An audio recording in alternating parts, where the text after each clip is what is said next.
أجاب يعني أنجز. وذلك مشكلة خطيرة جدا وعار على المسلمين في كل زمان ومكان أن يتخلوا عن لغتهم، عن لغة القرآن الكريم. فأعجب بهؤلاء الذين أتقنوا لغات الغرب كيف ما أتقنوا لغة القرآن الكريم. بل من رموم البلوى أن نسمع أن في دول الغرب من يتباهى أن أولاده يتكلمون اللغة الغربية ولا يحسن العربية.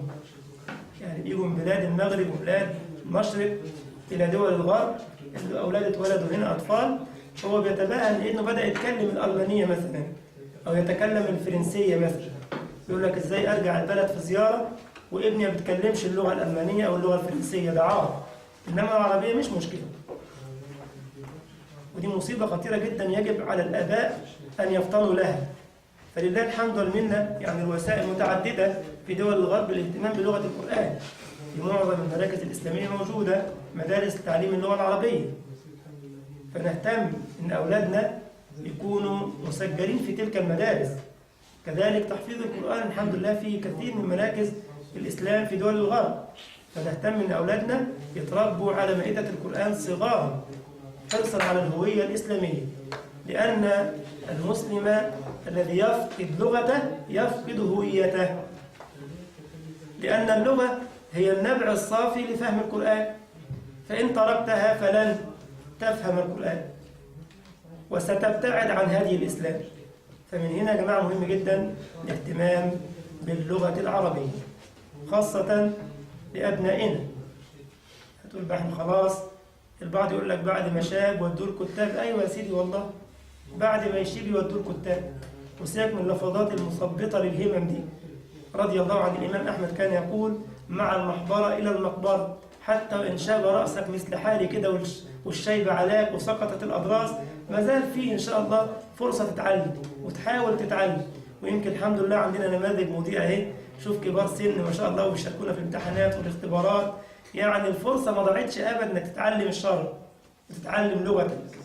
فاوعى يعني تسمع لمن يثبتون الهمم، يقول لك يا سيدي تعلم اللغة وانت صغير، دلوقتي خلاص كبرنا، دلوقتي خلاص شبنا يا عم، اتعلم ايه؟ يقول لك لا يا حبيبي الله يرضى عليك، ما زالت الفرصة باقية.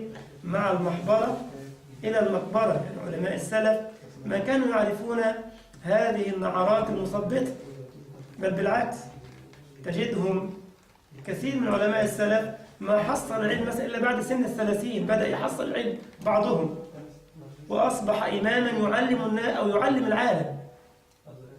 أنت بتسمع كده اللي يقول لك لا يأس مع الحياة، صح كده؟ ولا إيه؟ ولا حياة مع اليأس. تسمعوا الجمل دي؟ لا يأس مع الحياة ولا حياة مع اليأس. فعلا يا جماعة المسلم ما يعرف اليأس، يجتهد، لأن الله تعالى يقول: إنه لا يأس من روح الله إلا القوم الكافرون. إذا لابد من الاهتمام باللغة العربية، لابد من الاهتمام باللغة العربية. ولا أريد أن أقول لك كما قال أحد علمائنا حفظهم الله: عار عليك أن تتقن لغة ولغتين وثلاثا من لغات الغرب ولا تتقن لغة القرآن، عار عليك. أديني قلتها لك، عار عليك حقيقة، عار على المسلم الذي أتقن لغات الغرب ويفتخر بذلك ويتباهى ألا يتقن لغة القرآن الكريم، لأن ربك جل وعلا سائلك يوم القيامة في قبرك تسأل عن ماذا؟ هل تسأل هل أتقنت اللغة الألمانية أو اللغة الفرنسية أو اللغة التركية ولا اللغة اللوكسمبورجية؟ هتسأل من ربك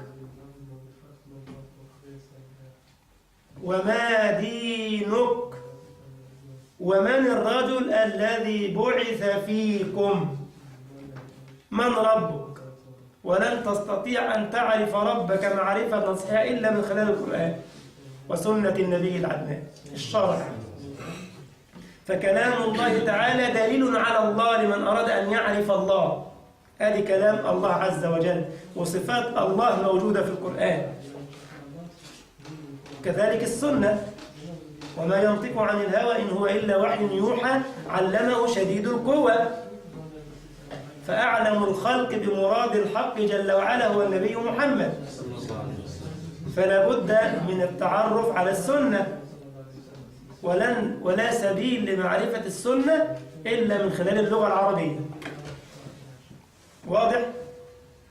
من ربك وما دينك ومن الرجل الذي بعث فيكم. هنا تظهر أهمية اللغة العربية، مقياس للهوية المسلمة. لابد أن تكون متقنا للغة القرآن. للغة إيه؟ القرآن. هذا عن تعريف القرآن شرعا. قال الله تعالى: إنا نحن نزلنا عليك القرآن تنزيلا. سورة الإنسان الآية 23. وقال الله تعالى: إنا أنزلناه قرآنا عربيا لعلكم تعقلون. قرآنا عربيا لعلكم تعقلون.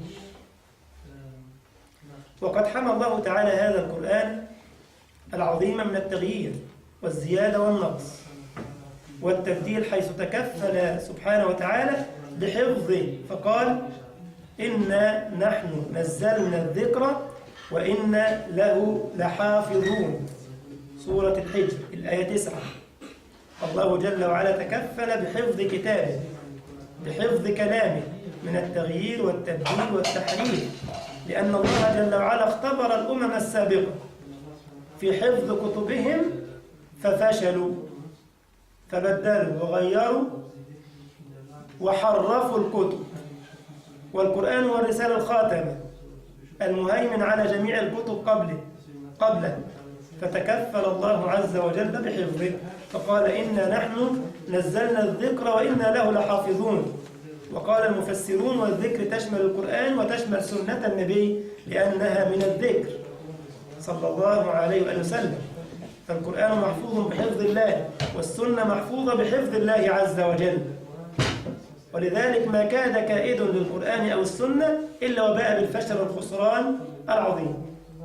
كل من رام أن يطعن في القرآن عاد بالخسران، وكذلك كل من رام أن يطعن في سنة النبي محمد عاد بالخسران. يرحمكم الله.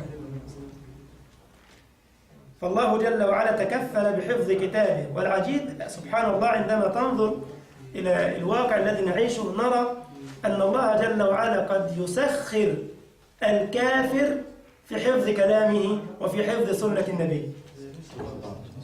الكافر يسخر لخدمة القرآن والسنة. كيف ذلك؟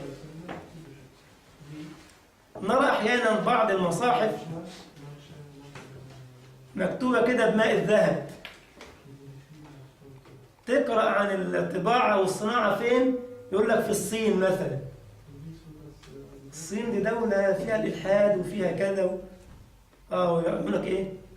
يعمل لك قرآن بغلاف معين بدقة معينة. سبحان الله. ومش بس كده، يجي أعداء الإسلام يطعنوا في الإسلام، صح كده؟ وتكثر الطعنات، وفجأة يكون الطعن سبب دخول الكثيرين من غير المسلمين في الإسلام.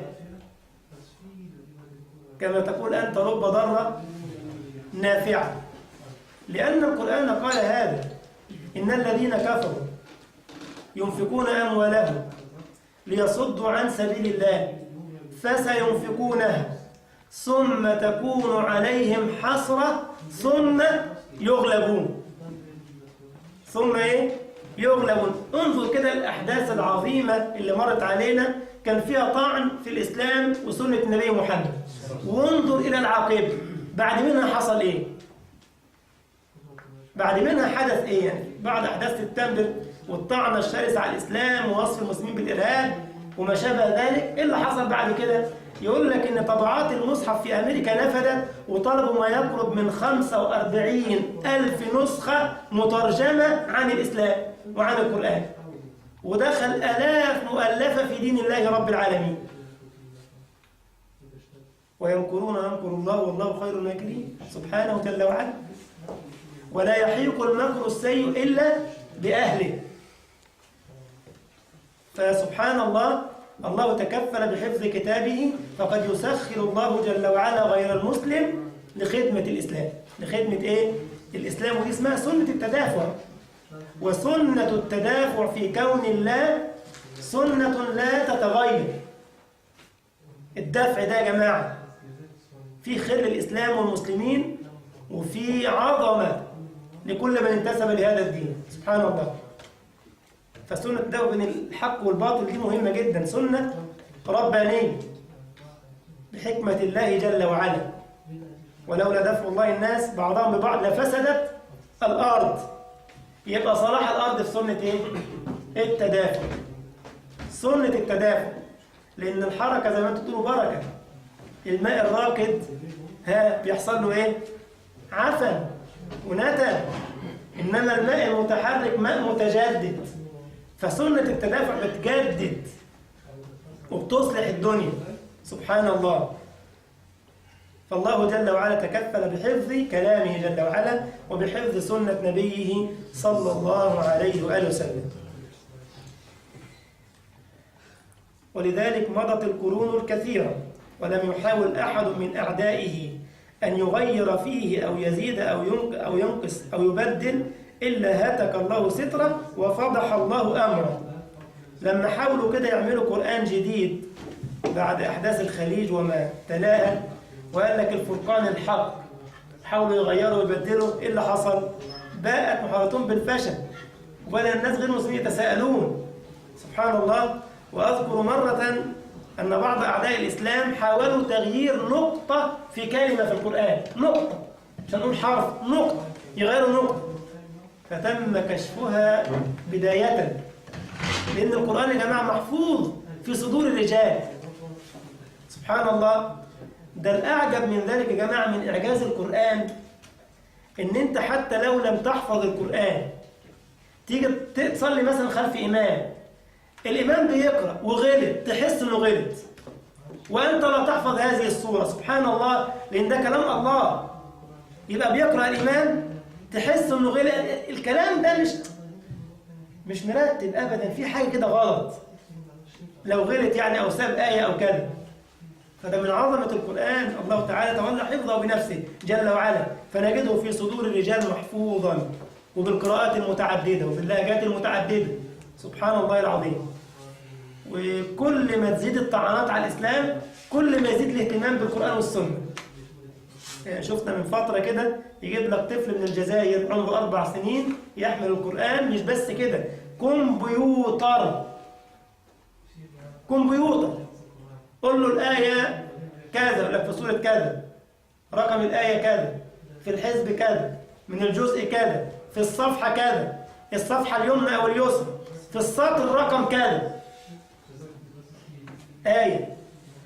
طفل آخر في مصر على نفس الشاكلة، بل معوق من مصر، معوق ذهنيا، معوق موجود على اليوتيوب، شوفوه، شوف بس المعوق اللي في مصر ده معوق ذهنيا، مع فاقد العقل، ما يعرف شيء في الدنيا إلا القرآن، ما يعرف أي شيء إلا القرآن.